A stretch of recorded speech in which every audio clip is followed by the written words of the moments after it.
अस्सलाम वालेकुम dear student exercise 3.3 question number 7 part 1 और ये जो तीनों क्वेश्चंस हैं इस क्वेश्चन के तीनों जो पार्ट हैं ये आपने इसको कैसे सॉल्व करना है इसको आप देखें।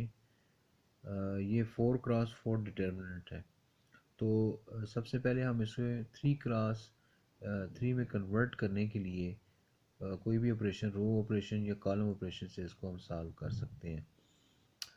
मैंने यहाँ पे सबसे पहले R1 माइनस R2 किया और उसकी वजह ये थी कि R2 में जो वैल्यू है वो है 2 स्टार्ट में अगर आप देखें, और R1 में वैल्यू पड़ी है 3। तो 3 में से 2 सब्ट्रैक्ट करेंगे तो you will get the answer 1। और यहाँ पे जो 1 है यानी कि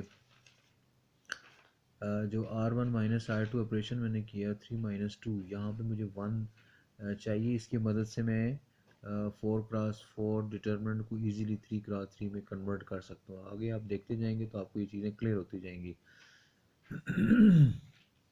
तो मैंने यहाँ पे जो पहला ऑपरेशन लगाया वो R1 माइनस R2 का लगाया। तो R1 में मैंने सब्ट्रैक्ट करना है, तो लिहाजा R1 की वैल्यू को पहले लिखा। मैंने एक ज़रा एग्जांपल आपको क्लियर करके दी ताकि आपको ये इजीली समझ आ जाए कि जब हम सब्ट्रैक्ट करते हैं तो किस तरीके से उसको सॉल्व करते हैं। तो R1 की वैल्यू पहले लिखी हुई है और माइनस R2 की। तो अगर आप गौर से देखें 3 माइनस 2, 4 माइनस 5, 2 माइनस 0, 7 माइनस 3, और इसका जो आंसर आएगा आपके पास वो यहाँ पे आपको नज़र आ रहा है 1 माइनस 1, 2, 4, और बाकी जितने भी इसके डिटर्मिनेंट्स की वैल्यू थी वो सारी की सारी उसी तरह हम लिख देंगे।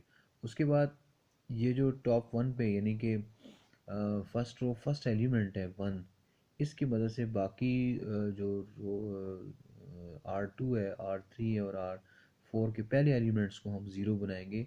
आप नेक्स्ट ऑपरेशन में आप देख रहे हैं कि 1 के नीचे तीनों ज़ीरो हैं।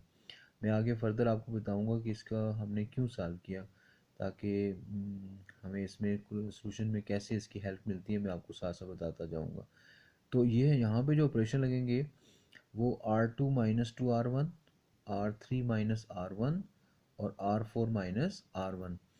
अब R2 में जाकर R1 को सब्ट्रैक्ट करेंगे तो R2 की वैल्यू को आपने पहले लिखना है। मैंने यहाँ पे डायरेक्ट स्टेप किया हुआ है, और R1 की जो वैल्यू है उसको 2 से मल्टीप्लाई करेंगे और R2 में जाके उसको मैं सब्ट्रैक्ट करूँगा। तो आप देख रहे हैं कि 2 माइनस 2, इसका आंसर 0 आ जाएगा।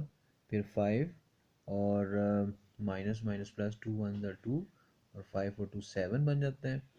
और इसी तरह 0 माइनस 4 आ जाएगा, और 3 माइनस 8 माइनस 5 आ जाएगा। तो इसी तरह बाकी ऑपरेशन को भी आप इजीली अंडरस्टैंड कर सकते हैं कि किस तरीके से उसको सॉल्व करते हैं। उसके बाद नेक्स्ट स्टेप में आप देखेंगे ये जो 1 फर्स्ट रो फर्स्ट एलिमेंट था ये आपके पास 1 आ गया। अब इस 1 की मदद से मैं बाकी जो एलिमेंट्स हैं वो हम आसानी के साथ उसको हम फाइंड आउट कर सकते हैं। और इसमें आप देखें कि जो प्रिंसिपल एलिमेंट है वो 1, और उसका जो को फैक्टर है, तो 1 के नीचे जो एलिमेंट्स हैं उसको आप इग्नोर कर देंगे, और 1 के सामने वाली एलिमेंट माइनस 1 2 4 इसको भी इग्नोर कर देंगे। तो जो बाकी वैल्यू रह जाएंगी वो इसका को फैक्टर रहेगा। तो इसका जो प्रिंसिपल एलिमेंट है वो 1, और बाकी को फैक्टर की वैल्यू मैंने आपको सामने लिख दी। तो बाकी जो आपको 1 के नीचे वैल्यू नज़र आ रही है माइनस 0 प्लस 0 माइनस 0, इसका एडवांटेज ये होता है कि जब आप इसके को फैक्टर्स लिखेंगे तो ये सारी वैल्यू उसको ज़ीरो कर देगा। और यानी बेसिकली जो नेक्स्ट को फैक्टर्स के ये 0 0 प्रिंसिपल एलिमेंट्स हैं। प्रिंसिपल एलिमेंट्स वो एलिमेंट्स होते हैं जैसे मैंने 1 यहाँ पे लिखा और उसका को फैक्टर मैंने आपको बताया कि उस 1 के नीचे वाली वैल्यू को एलिमिनेट इग्नोर किया और उसके फ्रंट सामने वाली वैल्यू को इग्नोर किया। तो वो जो एलिमेंट है 1 वो उसका प्रिंसिपल एलिमेंट है। तो इसी तरह जो सेकंड डिटर्मिनेंट होगा उसका 0 होगा, वो सब वैल्यू 0 हो जाएंगी। तो इसलिए सिर्फ आप इतना ही लिखें माइनस 0 प्लस 0 फिर माइनस 0।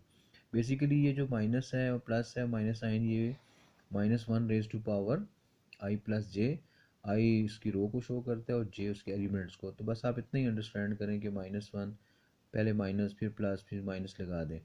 और अगर 3x3 डिटर्मिनेंट है तो फिर माइनस पहला प्लस फिर माइनस और फिर 0 लगा दें।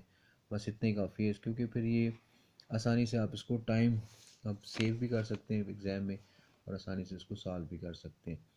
और इसी तरह फिर इसको यहाँ तक तो हमने विदाउट एक्सपेंशन किया, फिर उसके बाद आप एक्सपेंशन मेथड लगाकर इसको फर्दर सॉल्व कर सकते हैं। मैं उम्मीद करता हूँ कि एक्सपेंशन मेथड आपको क्लियर है, क्योंकि इसका मैं आप थोड़ा सा आइडिया देता हूँ कि अगर फॉर एग्ज़ाम्पल अगर मैं एक्सपेंशन लगा रहा हूँ तो 7 इसका प्रिंसिपल एलिमेंट और उसका को फैक्टर -5 1, -9 -10 आएगा।